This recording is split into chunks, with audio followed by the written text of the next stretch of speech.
Salam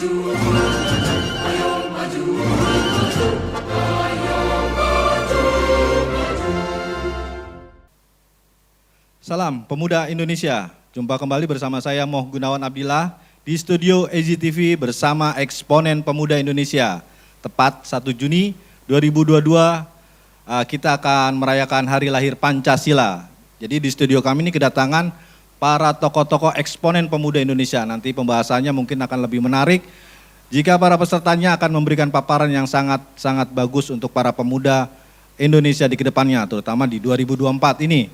Mereka bukan hanya sebagai penonton, tapi mereka akan menjadi pelaku, di mana 2024 pemuda Indonesia lah yang akan menguasai Indonesia, bukan tokoh tua, bukan tokoh dari asing. Jadi hadir di studio kami, studio EZTV, beberapa tokoh pemuda, eksponen pemuda Indonesia, diantaranya kita panggilkan saja langsung, dan kita beri tepuk tangan untuk para tokoh pemuda, eksponen pemuda Indonesia. Pertama, kita panggil Bung Ahmad Suhaimi, nanti akan membahas mengenai politik budaya. Oke, pembicara kedua dari eksponen pemuda Indonesia, Bapak Samtidar Tumanggola, atau biasa kita panggil Bung Samtida. Oke. Narasumber ketiga yang tak kalah ganteng dan Bung Jo.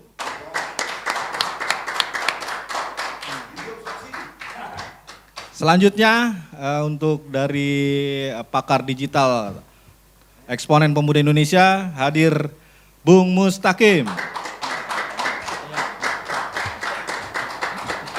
Oke, selamat malam Bung semua.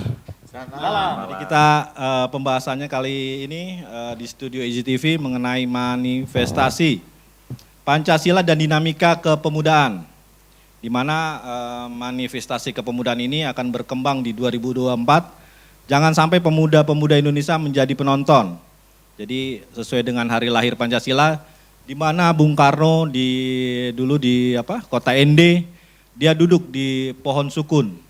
Jadi pohon sukun itu ada 5 batang dan dia merenung, akhirnya lahirlah itu yang namanya Pancasila dari renungan.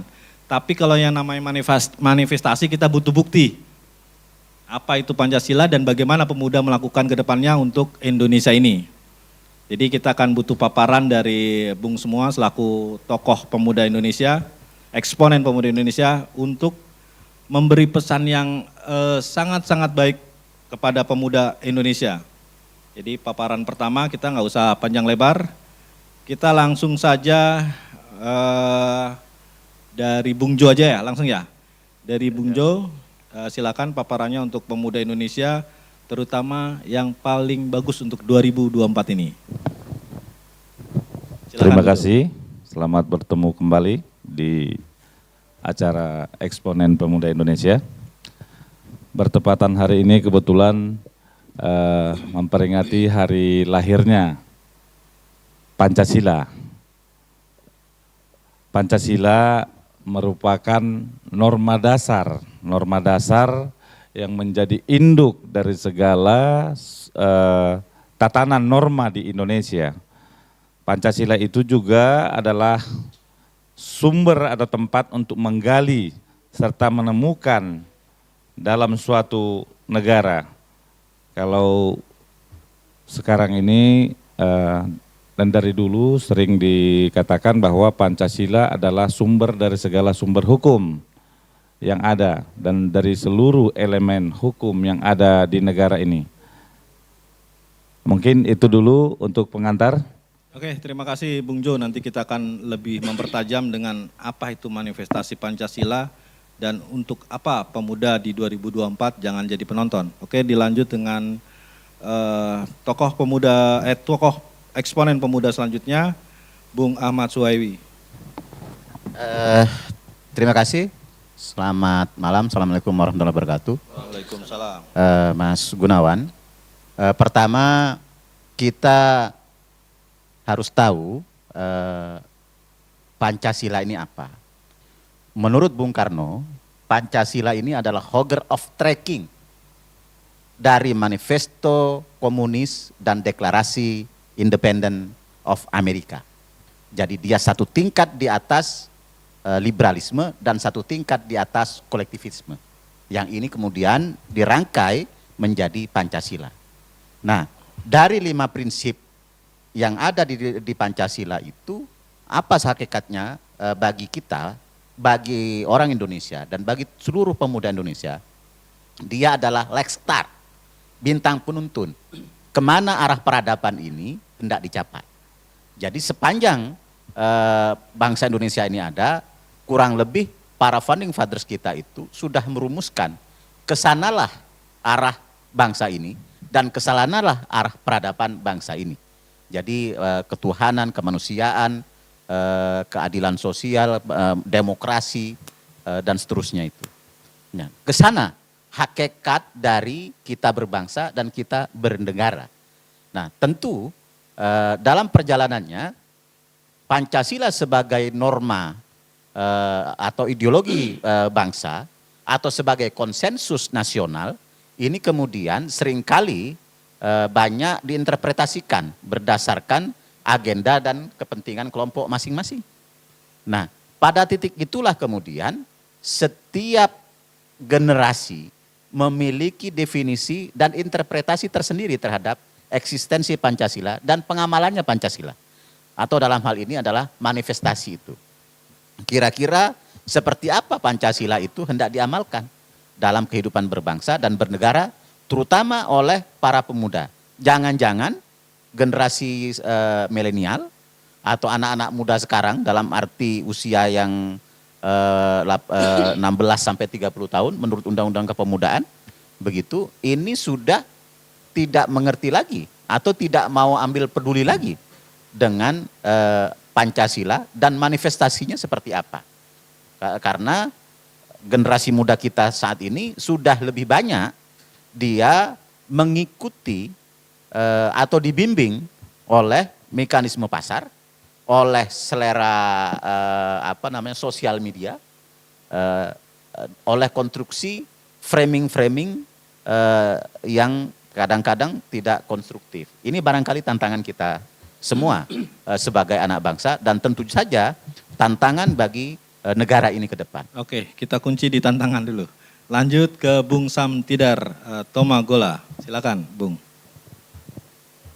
Assalamualaikum warahmatullahi wabarakatuh. Selamat malam untuk sahabat pemuda Indonesia dimanapun berada.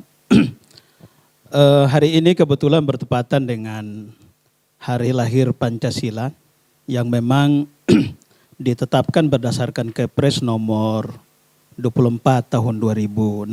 Artinya kita semua bersepakat bahwa tanggal 1 Juni itu menjadi hari lahirnya Pancasila itu melalui Kepres. Dan hari lahirnya Pancasila ini kan ada historinya. Dan orang-orang yang menjadi bagian daripada histori Pancasila ini coba dirunut, hampir semua mereka itu mayoritas adalah generasi pemuda. Artinya kalau hitung usia berdasarkan usia perhitungan PBB dan WHO misalnya. Pak Karno pada waktu itu berusia 42 tahun. Muhammad Yamin juga sama 42 tahun, 41 tahun. Kemudian Supomo juga 41 tahun. Jadi mereka relatif bahkan lebih muda dari saya. Begitu artinya mereka generasi muda. Juga pada tahun 1908, 1928 itu hampir semuanya pemuda. Artinya begini, saya ingin memberikan perhatian kepada pemuda bahwa bangsa ini mulai dari awal perjuangannya itu pemuda mengambil peran. Generasi muda tidak pernah absen dalam pergolakan, pergerakan dan bahkan mengisi. Mulai dari perjuangan melawan penjajah, mempertahankan kemerdekaan sampai era reformasi terakhir ini kan generasi mahasiswa, generasi pemuda mengambil peran penting. Oleh karenanya maka pada hari ini kita mesti berusaha maksimal, generasi muda ini harus mengambil bagian penting dalam dinamika kehidupan berbangsa dan bernegara. Bahwa nilai-nilai yang terkandung di dalam Pancasila yang telah dihasilkan oleh the founding father bangsa kita itu sudah sejauh mana nilai-nilai itu mampu kita implementasikan dalam kehidupan berbangsa dan bernegara. Saya pikir itu. Nanti bagaimana implementasinya kita akan kupas tuntas pada part kedua. Terima kasih Bung Sam. Lanjut dengan Bung Mustaqim. Paparannya untuk manifestasi Pancasila dan dinamika pemuda terutama di digital. Terima kasih Mas Gun. Menyambung dari paparan teman-teman tadi bahwa hari ini sudah disepakati sebagai peringatan hari lahir Pancasila. Tapi kami memaknai supaya tidak terjadi pro kontra, dipertajam lagi apakah lahir diperingati atau pencetusannya. Nah ini supaya tidak terjadi pro kontra seperti itu, kami sudah mengadopsi mulai proses dari 1 Juni, 22 Juni hingga pengesahannya di 18 Agustus 45. Nah pada saat 18 Agustus 45 inilah manifestasi bangsa Indonesia berbagai sebagai yang tertuang di pembukaan Undang-Undang Dasar 45 ditegaskan bagaimana dasar kita berbangsa dan bernegara ini disebutkan disitulah negara berdasar pada ketuhanan hingga keadilan sosial. Nah inilah sebuah kesepakatan agung oleh founding fathers bahwa ini harus kita jaga sehingga ruh Pancasila ini benar-benar kita wujudkan dan ijawantahkan menjadi manifestasi tema hari ini. Yang kita manifestasi Pancasila itu adalah bagaimana aktualisasi pikiran sebuah ideologi menjadi sebuah tindakan dalam berbangsa dan bernegara. Nah, menjadi manifestasi inilah menjadi salah satu tugas pemuda, karena kita ketahui sebagaimana menyambung dari Mas Suhabi tadi menyatakan bahwa Pancasila ini lahir sebagaimana termaktub dalam pembukaan Undang-Undang Dasar 45 ditegaskan bahwa bangsa Indonesia adalah bangsa yang anti terhadap penjajahan di atas dunia. Sehingga tidak ada dominasi bangsa-bangsa atas bangsa lain. Inilah yang sebetulnya proklamasi menegaskan bangsa Indonesia menegaskan bahwa anti terhadap segala bentuk penjajahan. Sebagaimana kita ketahui bagaimana tadi ada poros dominasi antara sosialisme komunisme itu adalah dominasinya adalah ada pada partai politik. Biasanya seperti supremasi dominasinya. Nah sementara kita ketahui bagaimana di blok belahan dunia yang lain ada liberalisme kapitalisme yang mana kekuatannya atau yang mendominasi adalah modal. Nah disinilah ada pertarungan antara bangsa Indonesia menegaskan anti terhadap dominasi atau penindasan atas bangsa-bangsa lain mengatasnamakan dari golongan dari modal maupun dari dominasi partai politik yang mengekang. Nah, sehingga Pancasila lahir ini sendiri pun juga tentunya berbeda dengan sistem yang ada dengan liberalisme maupun dengan komunisme. Yang mana sistem Pancasila inilah yang harus kita rumuskan. Sebagaimana kita sebagai eksponen, begitu rezim berganti, masing-masing punya tafsir tersendiri terhadap Pancasila. Kalau zaman Orde Baru ada tafsir bagaimana Pancasila atau yang anti Pancasila itu yang digebuk dengan segala macam labelnya. Nah sekarang di era sekarang dengan kultus tertentu dengan Pancasila lahir 1 Juni ini pun juga ada sebuah versi baru. Nah versi baru terhadap pemahaman Pancasila saat ini bagi kami sebagai eksponen jangan sampai masing-masing rezim berganti, masing-masing kekuasaan berganti menafsirkan Pancasila dengan berbagai perspektif yang ada pada kekuasaan. Ini juga sangat berbahaya. Sebagaimana kita ketahui bahwa seharusnya bangsa ini tidak mengadopsi itu. Karena tadi bahwa kita ini di atas dari sebuah liberalisme maupun komunisme. Artinya apa? Bahwa sistem Pancasila adalah untuk yang kita outputnya adalah benar salah. Bukan seperti demokrasi, yang mana demokrasi itu adalah untuk untung rugi. Nah sehingga kalau kita berbangsa dan bernegara kita patokannya masih untung rugi, berarti kita tidak mengadopsi nilai-nilai Pancasila. Tapi kita mengadopsi demokrasi yang liberal itu, yang kapitalistik itu. Sehingga dalam sistem ekonominya pun yang sudah tertuang di batang tubuh pasal 33 pun juga terjadi pengingkaran bagaimana hajat hidup orang banyak, rakyat banyak ini dikelola melalui dalam satu sistem perekonomian. Nah, hal-hal seperti ini turunannya kita tahu bagaimana dominasi oligarki saat ini, sehingga manifestasi kami melihat, eksponen pemuda Indonesia melihat justru Pancasila menjadi lip service saja, bahkan sekarang ini menjadi propaganda, aku Pancasila. Seakan-akan yang paling Pancasila adalah kelompoknya, untuk menjustifikasi bahwa kelompok lain tidak Pancasila. Hal ini sangat berbahaya. Nah, Kita sehingga, kunci berbahaya dulu. Ya. Jadi nanti kita akan Siap. lebih panjang lebar. Beri tepuk tangan dulu untuk para eksponen pemuda Indonesia. Oke, jadi mungkin ini disebut sangat-sangat berbahaya karena di era demokrasi ini memang sudah patut apa yang disebut Bung Mustaqim itu memang kebebasan antara rem dan tidak ada rem. Tapi memang Indonesia ini kalau memang kita setuju dengan yang namanya Pancasila, jadi manifestasi Pancasila itu adalah salah satunya adalah menghargai orang lain. Tapi mungkin saat ini persatuan Indonesia memang sangat-sangat terancam. Nah, kita butuh tokoh-tokoh eksponen pemuda Indonesia ini untuk memberi pesan yang sangat-sangat positif agar tadi apa yang disebut Bung Mustaqim itu mungkin ada masukan lah yang baik untuk para pemuda Indonesia. Jadi kita akan mengupas tuntas habis, mungkin dari Bung Jo dulu. Kita belak-belakan nih Bung Jo nih.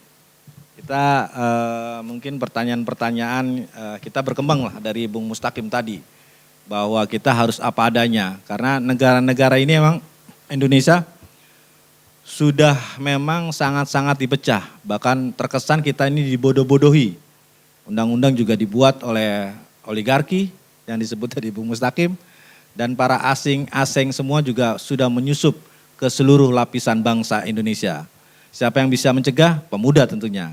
Jadi gimana tanggapan Bung Jo terhadap pemuda harus bersikap seperti apa sih menghadapi situasi yang memang ada yang dibilang palsu, ada yang dibilang Pancasila hanya untuk kelompoknya yang disebut Bung Mustaqim tadi.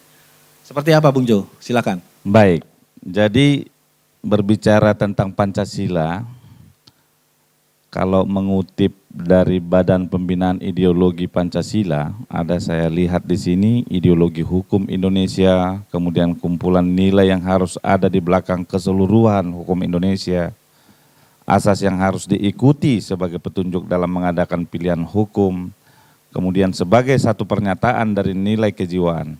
Saya sepakat dengan Bung Mustaqim bahwa selama ini semua itu hanya lip service saja. Mungkin di zaman dahulu, di era Orde Baru, ini masih tidak bisa terpatahkan. Karena pada saat itu masih ada program-program penataran P4, ada doktrin, ada indoktrinasi di semua sekolah, semua kantor. Jadi masih seragam, masih bisa tertata dengan baik. Tetapi di zaman sekarang itu sudah sangat bertentangan. Semenjak ada amandemen terjadi di Senayan sana, di DPR, bahkan akhir-akhir ini mulai merancang amandemen-amandemen berikutnya, apakah itu dari kiri baru, kiri kanan, atau dari oposisi, atau dari yang sekarang ada PKI baru. Yang seperti itu kita harus jawab. Artinya nilai-nilai Pancasila ini harus dijawantahkan, harus dijawab, harus menjawab keseluruhan persoalan-persoalan yang ada ini. Contoh, saya ambil contoh saja. Saya dari dulu selalu ingin menonjolkan pasal 34. Fakir miskin dan anak-anak terlantar dipelihara oleh negara. Sampai saat ini, saya belum melihat di Senayan sana, di DPR abang-abang kita sana, atau dari pemerintah yang berani mengusulkan adanya misalnya panti asuhan, panti jompo di seluruh Indonesia yang milik pemerintah. Anehnya ini semua milik swasta, milik pesantren, milik gereja, milik dari lembaga-lembaga swasta lainnya. Kalau saya lihat ya, saya agak melebar sedikit ya, saya beberapa kali melihat anggaran dari Departemen Sosial, itu anggarannya fantastis untuk masalah sosial. Tapi kita harus berani, sebagai pemuda kita harus berani membongkar banyaknya anggaran-anggaran yang dimarkup. Kadang-kadang itu lembaga-lembaga panti asuhan disuruh untuk menandatangani 150 juta per satu kali sumbangan, tetapi hanya disampaikan 90 juta. Nah, yang seperti ini, korupsi-korupsi yang seperti ini harus berani, pemuda kita ini harus berani. Saya sepakat dengan beberapa teman tadi, hal-hal seperti ini yang harus kita bongkar. Jadi kalau memang hal-hal seperti ini kita bongkar, berani kita bongkar, benarlah itu nilai-nilai Pancasila itu dituangkan, benarlah itu namanya Pancasila adalah sumber dari segala sumber hukum. Benarlah itu Pancasila bahwa pemerintah komitmen dengan nilai-nilai yang ada dalam Pancasila. Satu hal lagi, pemerintah harus menyikapi, pemerintah harus melihat sebenarnya pemuda ini maunya apa sih? Apa usulan yang ingin disampaikan pemuda ini? Makanya dari kemarin juga saya sampaikan bahwa udahlah banyak calon-calon menteri, banyak yang berpotensi di pemuda, ambil saja salah satu pemuda itu atau undang, presiden undang sudah pemuda, ajak kami berkomunikasi, ajak seluruh komponen pemuda berkomunikasi dan menanyakan sebenarnya apa yang harus kita sampaikan, apa yang harus kita lakukan dalam membangun ini sehingga nilai Pancasila ini masuk komplit. Saya kira gitu ininya pendapat saya sementara.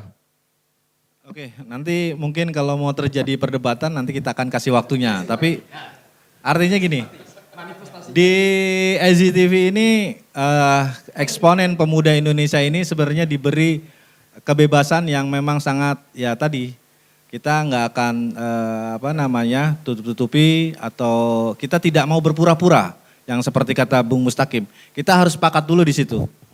Jadi temanya mungkin manifestasi Pancasila, tapi manifestasi itu saat ini negara kita mungkin kalau dibilang sedang buruk secara moral, oke lah. Kalau kita bicara undang-undang kepemudaan ya, di situ ada moral, ada yang namanya kontrol sosial, ada yang namanya agen perubahan, oke? Itu di undang-undang itu lengkap mungkin, itu secara undang-undang artinya fakta yang dibilang Bung Mustaqim itu negara kita berbahaya, saya cenderung sepakat. Tapi kalau misalkan terjadi perdebatan, oke lah. Kita lanjut dengan Bung Ahmad Juwai. Terima kasih Ahmad Surai. Mas Gun. Ya, siap. Pertama begini, semboyan bangsa kita ini Bhinneka Tunggal Ika. Kalau kalimat lengkapnya, Bhinneka Tunggal Ika Tanhono Dharma Mangrua. Berbeda-beda tetapi tetap satu jua, kebenaran tidak mendua. Kenapa para founding fathers kita itu tidak mengambil Tanhana Dharma Mangrua itu?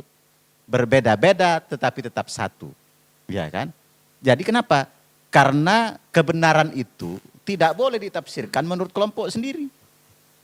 Itu hakikat dari bangsa kita ini. Kenapa? Artinya para founding fathers itu menyadari betul bahwa bangsa ini heterogen. Bangsa ini majemuk. Sehingga kebenaran itu tidak boleh ditafsirkan oleh satu dua orang. Termasuk misalnya Pancasila. Karena itu barangkali betul ketika dikatakan bahwa Pancasila ini merupakan konsensus nasional, konsensus bangsa. Di mana semua pihak menyetujui inilah prinsip yang harus kita pegang bersama. Kayak gitu. Demikian halnya misalnya dengan kepemudaan. Ya. Pemuda dewasa ini, ya kan, sekarang ini kita sedang mengalami istilahnya mau bonus demografi. Bonus demografi itu artinya usia produktif lebih banyak daripada anak-anak dan manula. Nah, ini bisa jadi bonus, bisa jadi bencana ketika salah kelola. Kayak gitu. Sekarang menurut data BPS dikatakan pemuda itu ada 64,92 juta. Pemuda seluruh Indonesia ini, ya kan? Nah, belum lagi kalau misalnya ditambah dengan usia-usia produktif yang lain, ini ketika misalnya sumber dayanya tidak terkelola dengan baik, SDM-nya tidak terkelola dengan baik, potensi mereka tidak tersalurkan dengan baik, apa yang akan terjadi dengan bangsa ini ke depan? Apakah Pancasila berbicara itu? Ya kan? Ataukah para politisi kita itu sudah memikirkan itu semua? Apakah misalnya kebijakan negara ini sudah mengarah ke sana? Atau jangan-jangan bangsa ini sudah tidak punya cetak biru, blueprint, bagaimana membangun peradaban bangsa ini ke depan. Sehingga ganti rejim, ganti kebijakan, iya kan? Kalau dulu di Jakarta ini Bapak Ibu saudara-saudara sekalian, Jakarta ini dulu digalakkan misalnya busway. Saya tidak tahu sudah pada kemana busway itu sekarang. Sekarang sudah jadi MRT, iya kan? Jadi tiap rejim berganti, kayak gitu. Tidak pernah ada kesinambungan. Apa memang begitu bangsa kita ini mau dibangun? Mestinya kalau misalnya yang sekarang membangun apa, kalau baik dilanjutkan. Tidak usah juga ganti-ganti kebijakan. Demikian halnya misalnya dengan kepemudaan. Seperti apa misalnya? Dulu misalnya pemerintahan di masa lalu fokus mengurus pemuda. Zaman Orde Lama itu diurus dengan misalnya disekolahkan ke luar negeri semua untuk memperbaiki SDM bangsa kita. Di zaman Pak Harto karena terjadi perselisihan ideologi dan lain sebagainya, dibikinkan wadah berhimpun untuk menyatukan pemuda ini, namanya KNPI. Tapi sudah reformasi, berantakan, nggak tentu arah. Kayak gitu, ya kan? Kami coba satukan itu, tetap aja ada yang versi-versi yang lain. Karena memang adu sulap, adu sihir itu banyak di dunia kepemudaan ini, ya kan? Nah itu realitasnya, kayak gitu. Nah padahal Pancasila mengajarkan tentang persatuan. Kemana persatuan itu? Artinya bagaimana tanggung jawab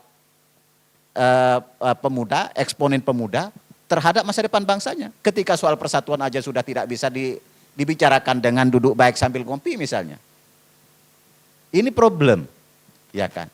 Bagaimana kita mau ngomong 2024 nanti? Ini pemilu.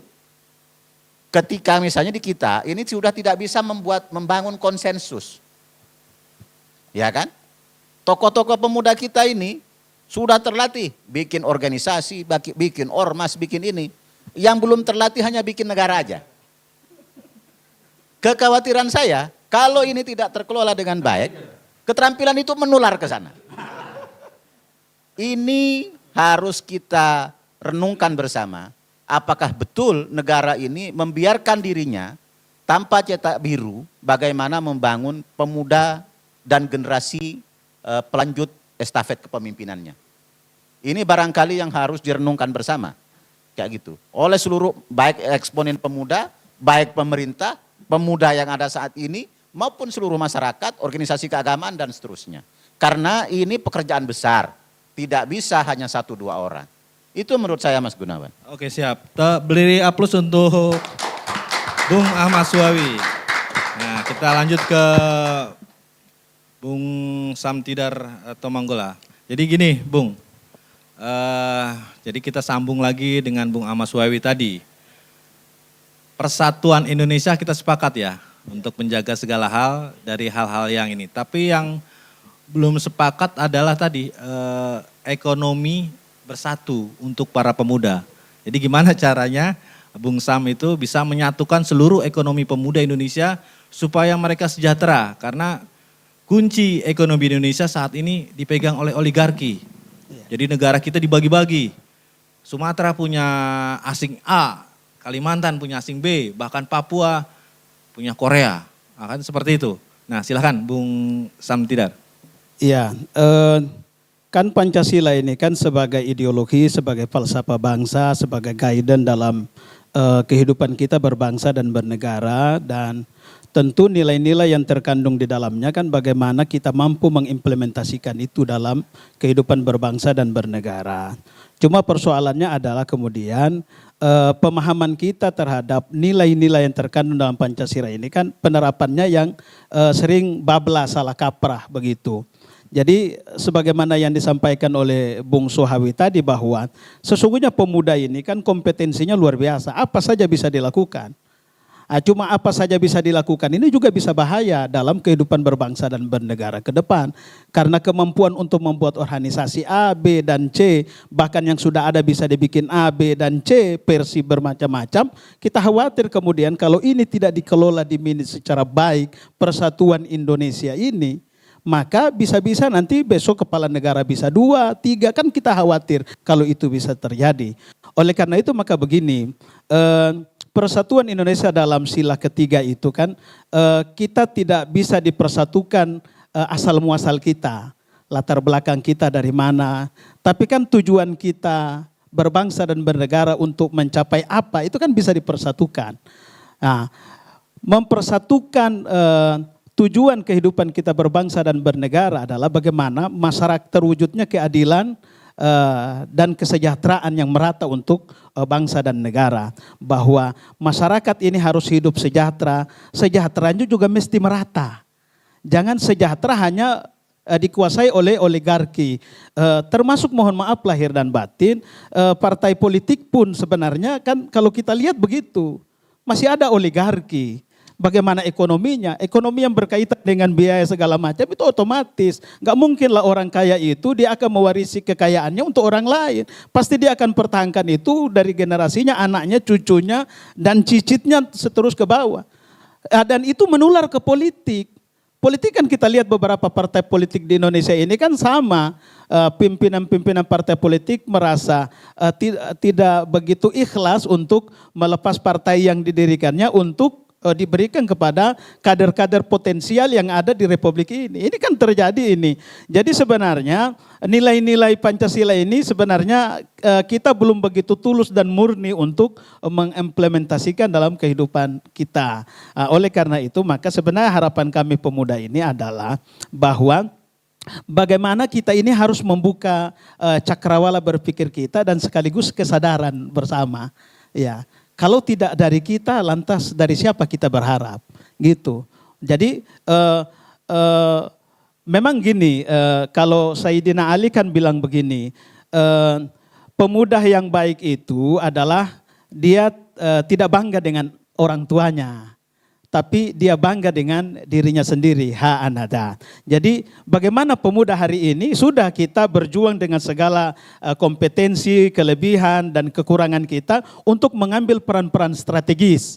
Di mana ruang dan peluang-peluang yang ada itu kita mesti masuk dan bisa menyesuaikan diri, tapi harus mempersiapkan diri dengan kompetensi, harus menjaga integritas, harus menjadi manusia jujur, yang amanah dan bertanggung jawab. Jangan asal mau jadi apa tapi kemudian integritasnya tidak terjaga. Ini pemuda-pemuda yang lahir dari KNP, lahir dari OKP ini, begitu dulu teriaknya bagus-bagus, teriaknya idealis, jadi aktivis bagus, teriaknya bagus, tapi begitu duduk pada jabatan-jabatan strategis rusak juga.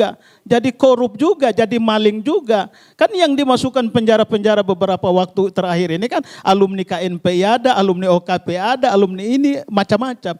Oleh karena itu maka memang kita harus membangun kesadaran diri. Bahwa melakukan hal-hal semacam itu adalah sesuatu yang dilarang oleh agama, tidak baik menurut kacamata negara, dan memang nanti citra kita buruk pada akhir masa kehidupan kita. Begitu menurut saya. Oke, kita beri plus untuk paparannya yang mungkin memang sangat menggugah, cuman mungkin masih banyak pertanyaan-pertanyaan lain yang akan saya utarakan, terutama tadi mengenai kompetensi. Kita banyak aturan-aturan yang sudah dikunci. Jadi contoh kita mau mendapatkan beasiswa saja itu harus miskin sekali. Jadi gimana untuk pemuda-pemuda menengah dan pemuda-pemuda lainnya mendapat kesempatan seperti itu. Nah kita langsung lempar saja ke Bung Mustaqim mengenai hal itu. Halo Bung Mustaqim. Siap. Jadi gini Bung Mustaqim.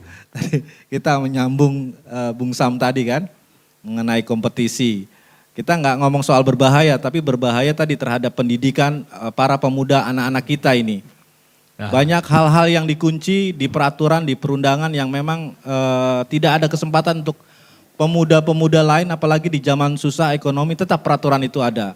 Dan saya mau minta pesan masukan untuk mungkin Bung Mustaqim itu yang berbahayanya mengenai pendidikan generasi kita di Indonesia ini. Silakan Bung Mustaqim. Ya. Menyambung yang tadi Mas Gun, kenapa sebelum ini, karena ini adalah momentum 1 Juni yang mana kita juga bicara saat ini adalah manifestasi Pancasila, seberapa progres perjalanan bangsa ini. Kita ketahui bahwa bangsa ini lahir itu kan sebelum negaranya kebentuk. Kalau pemudalah sebetulnya yang memang melahirkan bangsa Indonesia melalui Sumpah Pemuda. 28 Oktober 28 adalah pemuda Indonesia melahirkan bangsa Indonesia. Belum ada negara saat itu. Nah, baru 18 Agustus 45 disitulah terbentuknya negara. Jadi kalau 17 Agustus itu kan deklarasi kemerdekaan bangsanya. Yang mana otomatis dari sini ada dua entitas, bangsa dan negara.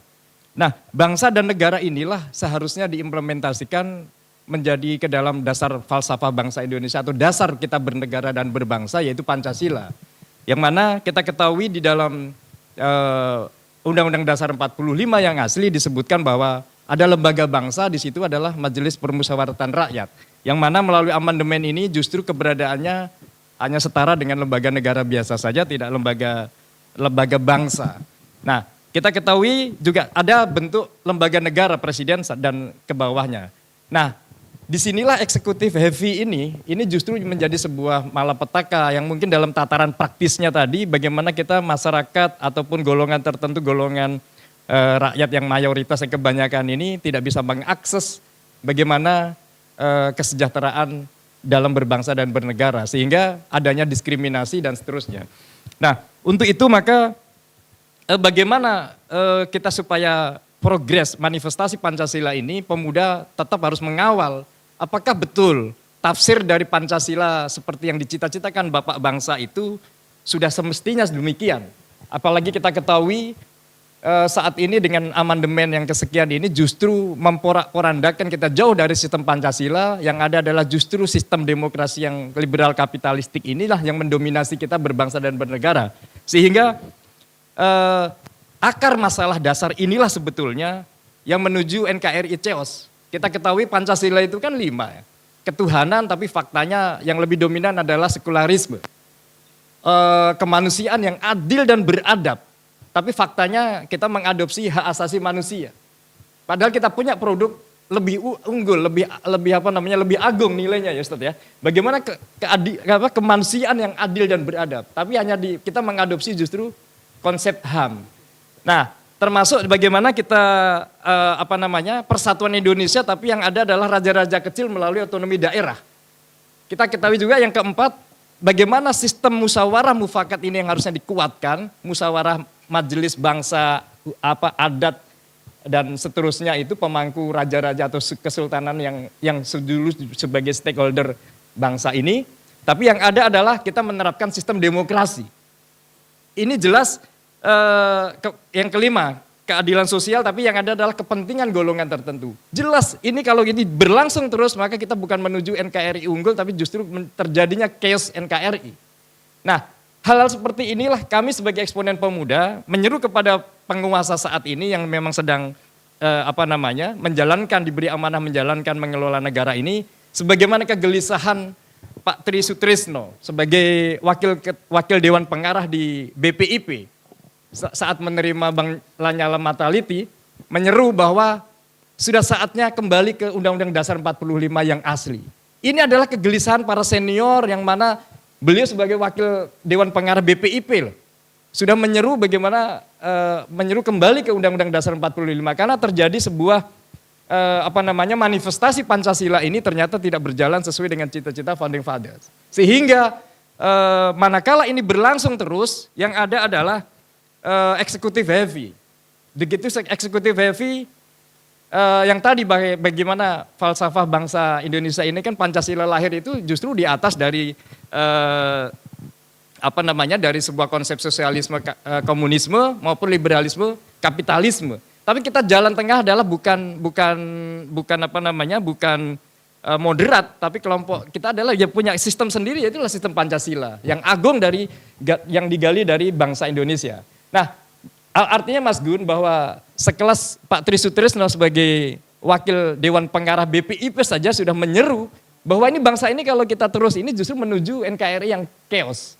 Nah, untuk itu maka kami sebagai eksponen pemuda Indonesia sudah saatnya lah betul-betul bagaimana kita menerapkan sistem berbangsa dan bernegara ini menuju dengan menggunakan sistem Pancasila yang sesungguhnya. Nah, terkait dengan bagaimana kita implementasinya, maka kita ketahui bagaimana proses kaderisasi bangsa ini saat ini sekarang ini adalah sistem politik kita tidak melalui kaderisasi. Yang ada adalah justru jalan akhirnya apa?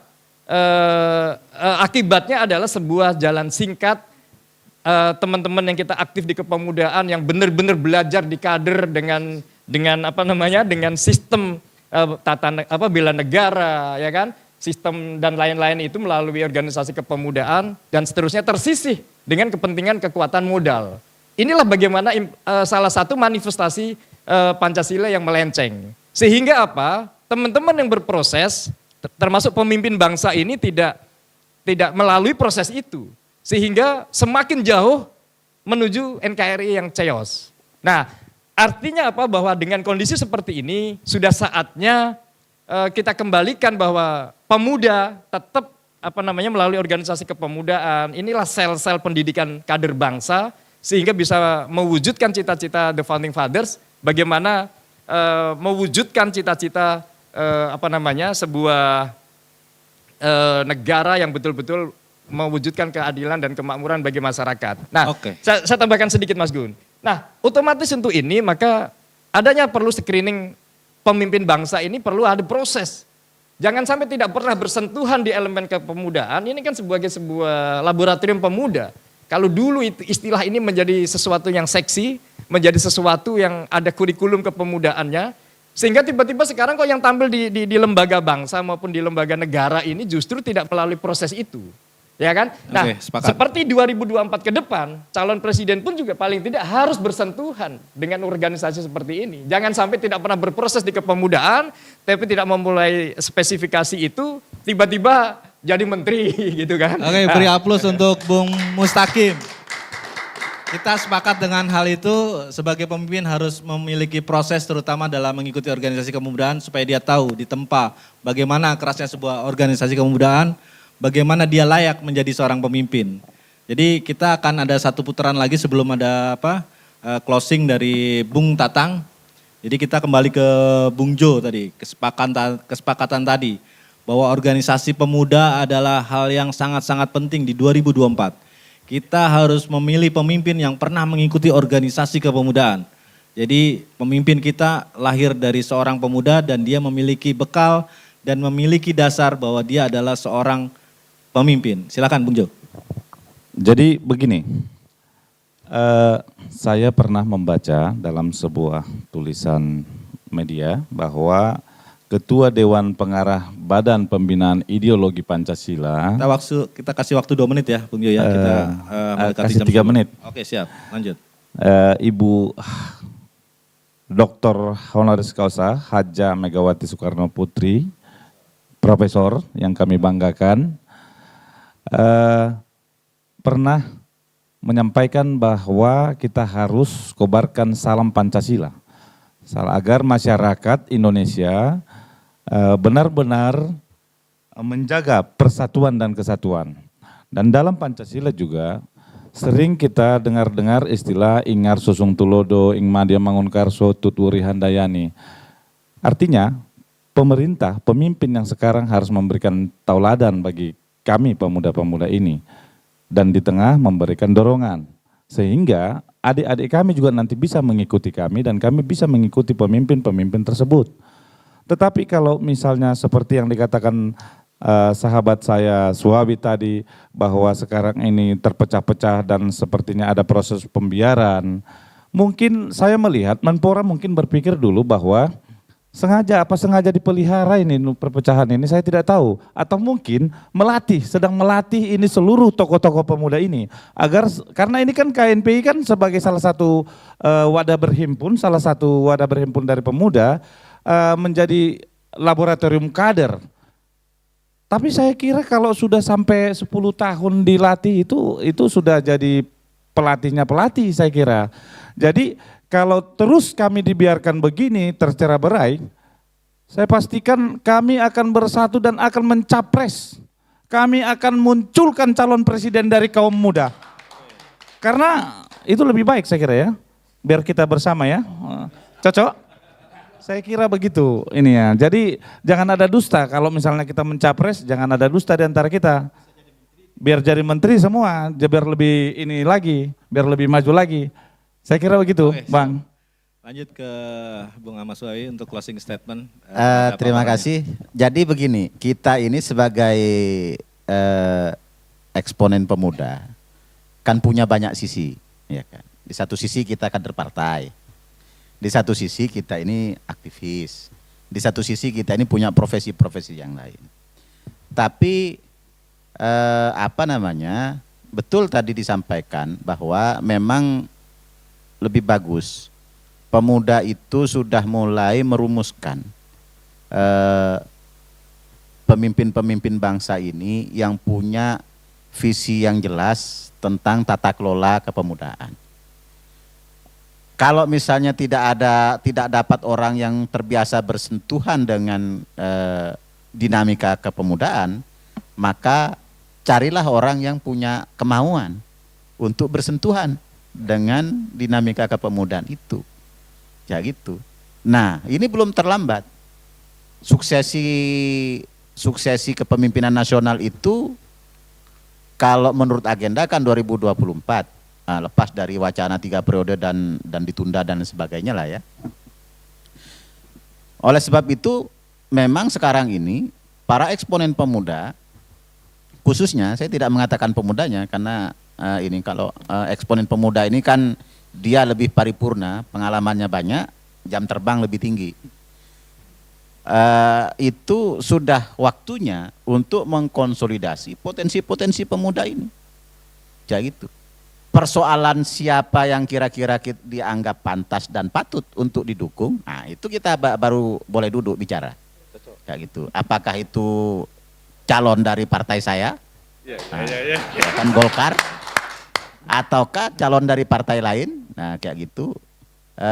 Itu bisa kita bicarakan. Mana yang lebih berpihak kepada pemuda dan mana yang lebih menguntungkan bagi eksponen pemuda. Itu catatannya. Sesuai hati nurani. Tidak harus sesuai hati nurani, ya kan? Tidak harus sesuai hati nurani. Karena kenapa? Karena begini, bangsa ini di era demokrasi liberal sekarang ini semua menjadi sangat transaksional. Repotnya para aktivis kepemudaan ini tidak terlatih untuk bicara transaksional.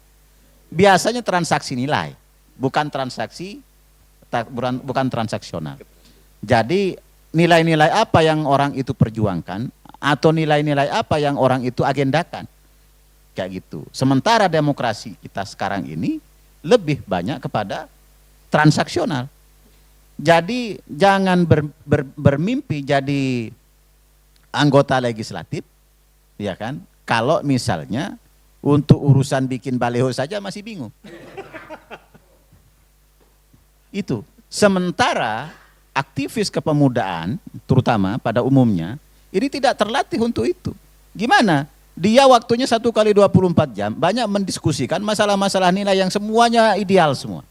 Ya kan? Sementara begitu ke dunia praksis, dia mengalami sebuah realitas, fakta, bahwa semuanya hepeng mengatur negara. Kayak gitu. Itu realitas yang terjadi di sistem politik kita. Akibatnya apa? Seperti tadi banyak diwacanakan, oligarki ini makin mengkristal. Oligarki ekonomi, oligarki politik, ya kan? Ini makin subur di era demokrasi liberal yang ada sekarang ini. Kita tengok partai-partai misalnya. Partai-partai ini juga bagian dari proses memelihara oligarki itu. Kelompok pengusaha misalnya. Mana yang anak kampung jadi pengusaha sukses? Yang tidak bersentuhan dengan si A, si B. Sangat sedikit. Ini proses ini tentu sangat berbahaya bagi bangsa ini. Oleh sebab itu, saya secara pribadi menyerukan agar para eksponen pemuda sudah waktunya untuk mengkonsolidasi seluruh potensi pemuda. Mari kita bicara 2024. Oke, aplaus untuk Bung Ahmad Suhawi. Lanjut ke Bang Sam.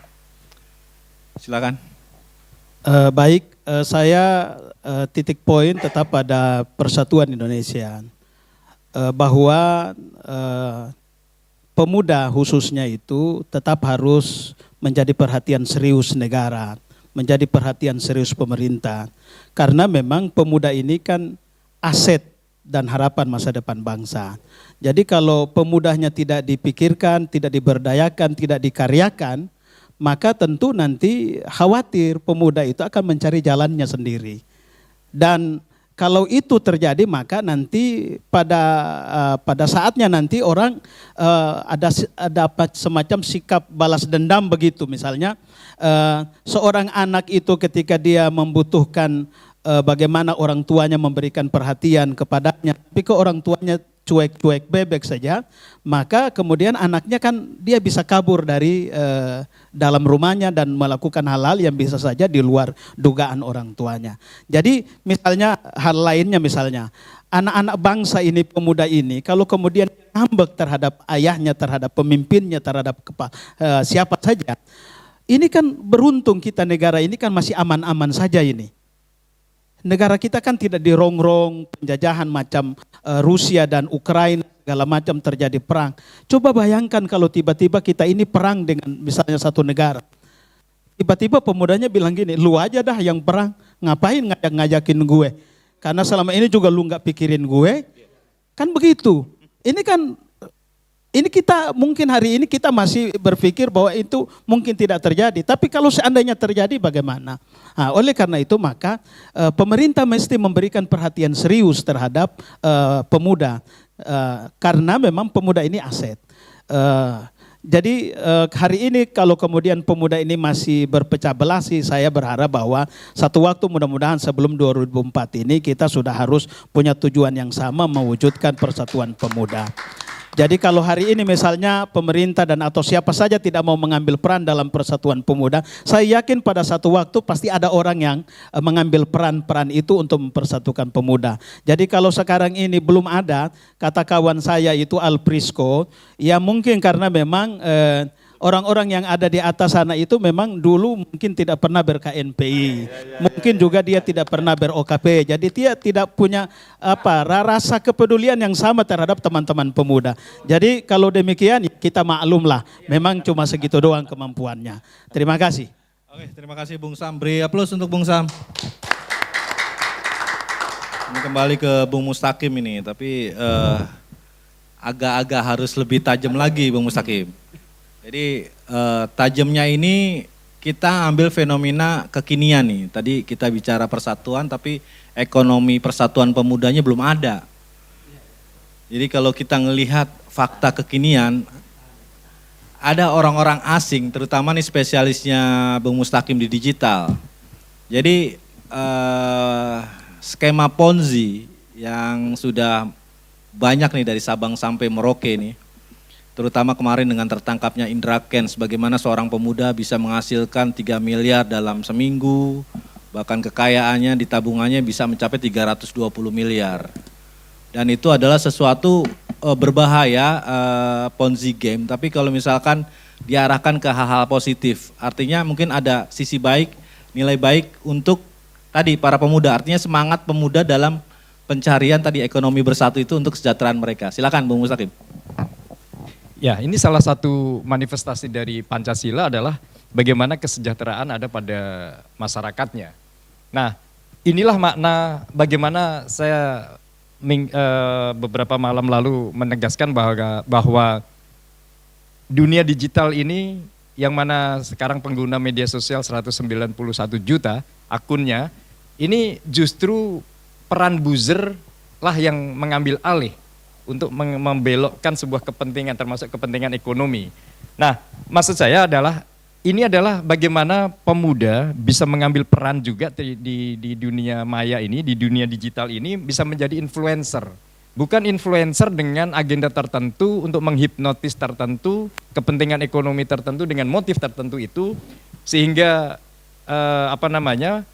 influencer yang ada di media sosial ini yang punya kepentingan tertentu itulah justru yang menjadi idola para generasi muda. Nah, ini juga sangat berbahaya. Nah, untuk itu maka melalui bagaimana membumikan Pancasila di media sosial, ini juga menjadi salah satu tantangan dari pemerintah. Artinya apa? Bahwa jangan sampai justru elit politik ini diam saja di ruang publik, tidak menyuguhkan sebuah perdebatan untuk kepentingan bangsa dan negara, tapi justru tema-tema perdebatan itu yang memainkan adalah kelompok buzzernya.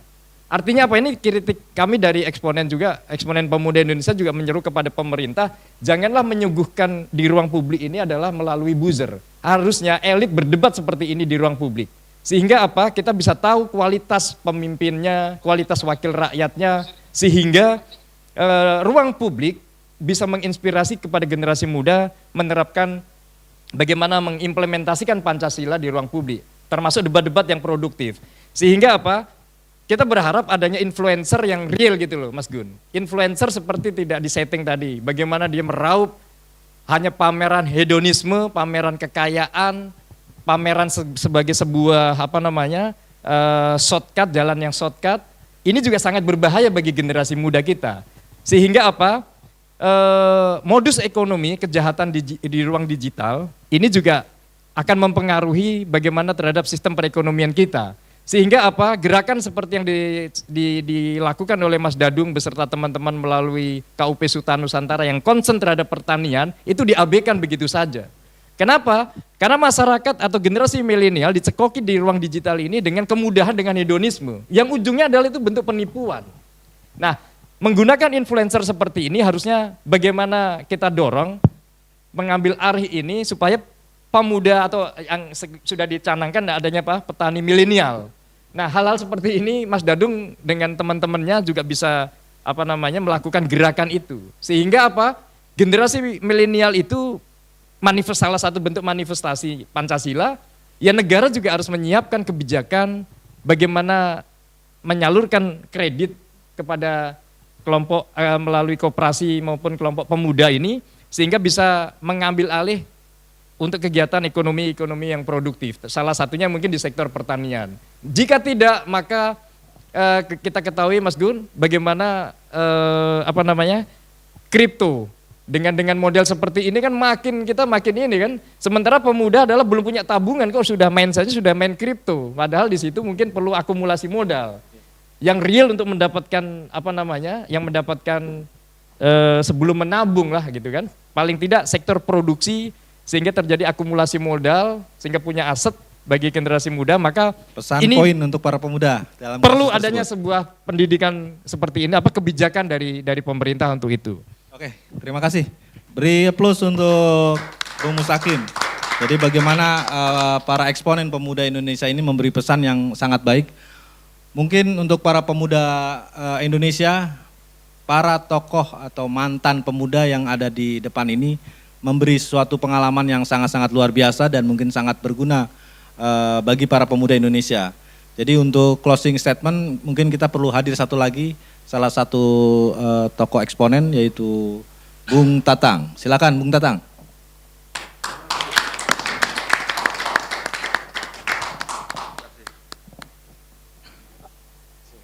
Boleh, silakan di sini boleh. Ya. Selamat malam, Assalamualaikum warahmatullahi wabarakatuh. Salam pemuda, semoga selalu semangat, tetap semangat dan berjiwa patriotisme, nasionalisme, kebangsaan. Sebagaimana yang diharapkan kita semua.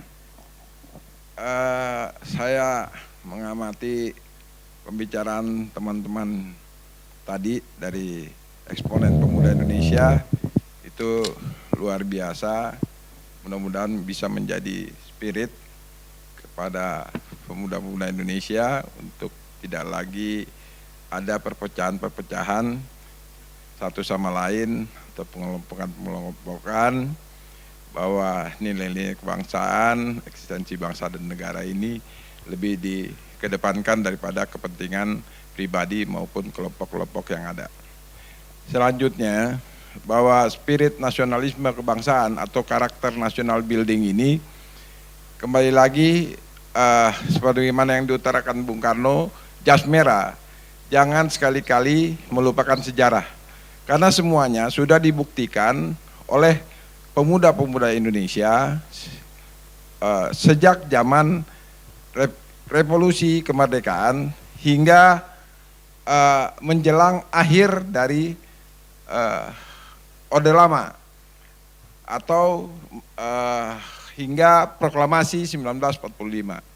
Yang pertama itu dengan lahirnya Budi Utomo 1908 yang dipelopori oleh Dr. Wahidin Sudirohusodo.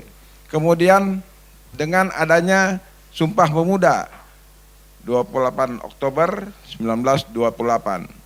Di sini peran pemuda dalam rangka spirit nasionalisme, kebersamaan, persatuan dan kesatuan bangsa itu telah ditunjukkan oleh pemuda-pemuda pelopor, pemuda-pemuda Indonesia ketika itu. Ini yang perlu direnungkan oleh kaum muda saat ini, bahwa perlu mengenal sejarah kebangsaan, sejarah bagaimana kejuangan para pemuda-pemuda Indonesia dalam mempertahankan bangsa dan negaranya. Tidak memikirkan kepentingan pribadi atau kelompok-kelompoknya. Kembali ke era kekinian, di era globalisasi ini memang tidak bisa kita pungkiri, ini membawa arus perubahan yang cukup pesat pada iklim dan situasi rakyat Indonesia secara keseluruhan.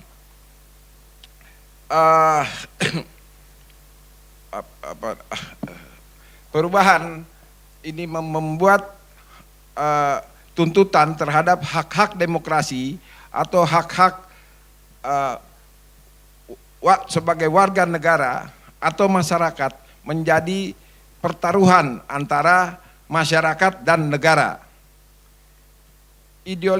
Ideologi kebangsaan Pancasila ini juga, atau nasionalisme kebangsaan yang didasari oleh Pancasila tersebut ini mengalami degradasi karena liberalisme seperti yang dikatakan kawan-kawan tadi, liberalisme, konsumerisme ini telah menjangkiti masyarakat kita yang mengikis nilai-nilai kebangsaan, kebersamaan sesama anak-anak bangsa. Untuk itu yang penting dan perlu ditanamkan kepada kaum muda saat ini adalah profesionalisme dan intelektualisme yang mengedepankan iman, ilmu, dan amal, serta penguasaan ilmu pengetahuan, teknologi, dan budaya Indonesia itu sendiri.